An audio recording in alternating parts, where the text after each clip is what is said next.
Good morning, everyone. Here are the Sanibel Island update as of October 17th, 2022, day 19 of hurricane recovery. LCEC has estimated that electricity will be restored to the island by October 31st, Captiva Island by November 15th. The island is lowering the speed limit to 20 miles per hour.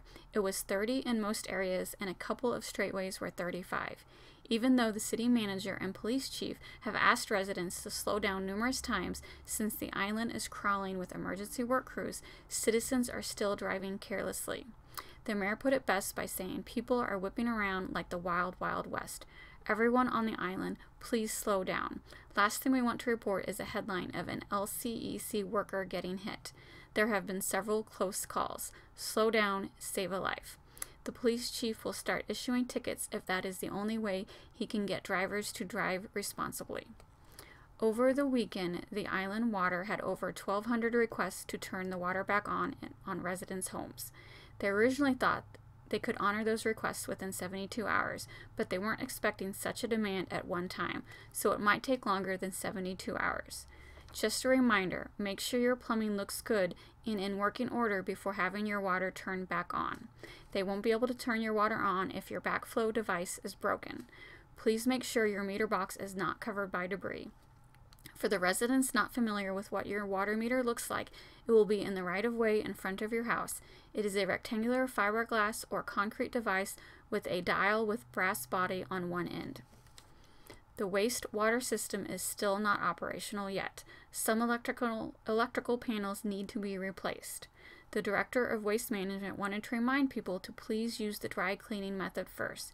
Basically, sweep the mud and sand out first before hosing everything down with water. If too much sand and mud gets in the drain will clog and you will have a backflow issue. For everyone cleaning out their fridges, that garbage can be taken to the City Recycling Center on Dunlop Road. They have a 30-yard dumpster out front. Please only throw in your bag garbage. When they are able to get more dumpsters, they will add more locations throughout the city. Florida has a record number of flesh-eating bacteria cases, and officials are blaming Hurricane Ian. Lee County has reported 29 cases and 4 deaths. I'm talking about Lee County in general, not Sanibel specifically. Remember, Lee County covers a wide range of cities, including Sanibel, Fort Myers, and Captiva. Officials are not specifying how many of these cases have been reported after Hurricane Ian, even though they are blaming Hurricane Ian. This is a bit perplexing, but either way, be aware that you should avoid contact with contaminated seawater or brackish water, especially if you have open wounds, cuts, or scratches. The official name of this flesh-eating bacteria is Vibrio vulnificus.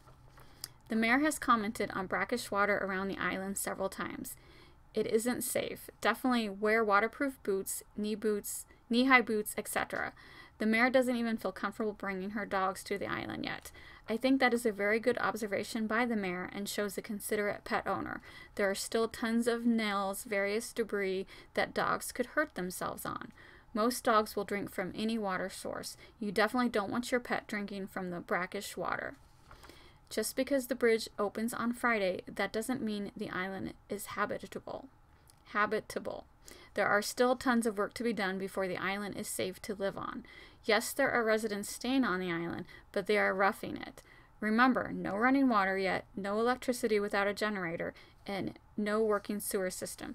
Curfew is still in place. Thanks for listening.